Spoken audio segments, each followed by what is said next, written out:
Last location na at last gadget na rin. Todo na ito, guys. We're going extreme. Welcome to Olongapo's Inflatable Island, the biggest, the largest floating island in Asia. Tayo ang unang susubok dyan, syempre, only the best for our best reviewers. And syempre, gusto kong ma-document ninyo ang experience ninyo mula sa SJ Cam. Ang pinakabago sa kanila ay ang SJ6 Legend. Okay? Get the feel of it. Ano masasabi nyo? First impression? Exciting po siya gamitin kasi it's waterproof. So, lahat ng activities mo, extreme sports and all. Oh, perfect dyan. Maaari nyo yung isubmerge sa tubig mula 30 hanggang 90 feet. Of course, you can take still photos and then 4K ang kanyang broadcast resolution. Small but terrible. Kasi, di ba, 4K video, tapos maliit lang. Tapos waterproof pa. Gusto ko yung 4K resolution niya, tsaka 16 megapixels. Ganda tignan pag dinidisplay niya sa screen. Go for it. Alright. Go!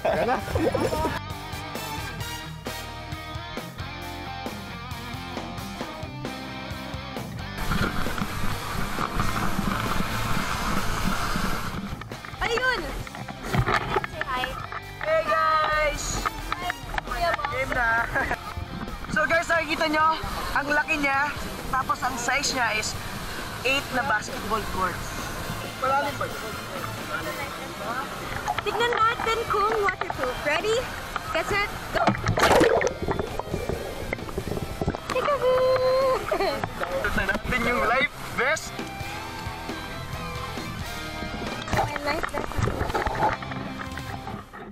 Kailangan mag-life vest for safety purposes para iwas disgrasya.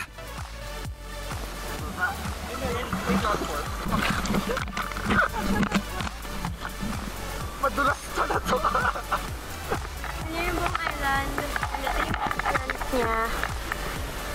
Ang kaming drone. Hey! Do this!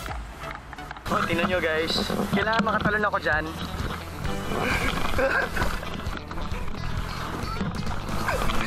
Ang dulas! Grabe! Nasa trampoline na ako. Mukhang sayang-saya si Kyle at sumasabay sa kasiyahan niya ang gamit niyang SJ Cam.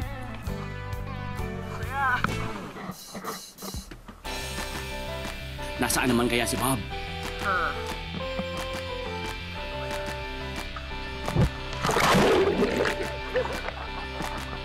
Okay lang yan, Bob. Try again. Mahirap gawin ito pag may hawak. Eh, kumusta naman kaya si Bianca?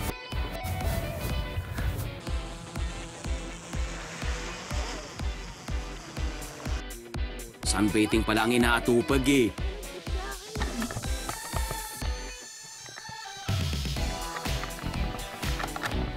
Relax ako dito.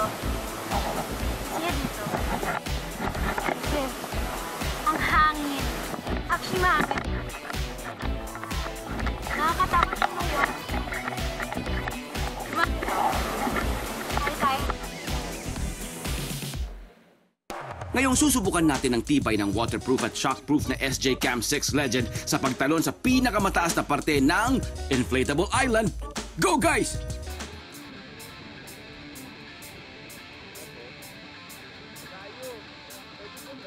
Dito na ako sa tuktok! Dito kayo ako. Ang gagawin ko ay tatalon doon. Ah! Solid! Grabe! Solid! Next naman si Bob.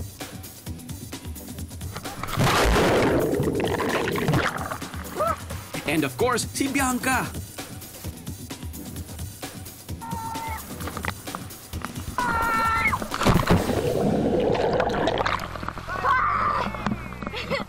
Waterproof and shockproof tests. Pasado ang SJ6 Legend.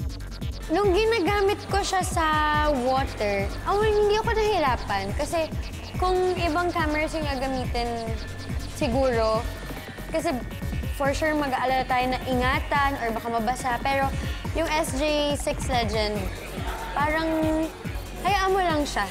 Magandang camera siya na pwede mong hayaan lang. Ang pinaka nagustuhan kong feature nito is yung waterproof siya. Kasi ako, mahilig ako pumunta sa beach, mahilig ako sa water sports.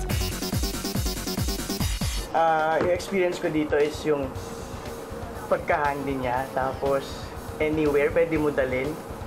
Maliit lang siya, kasyang-kasya sa bag.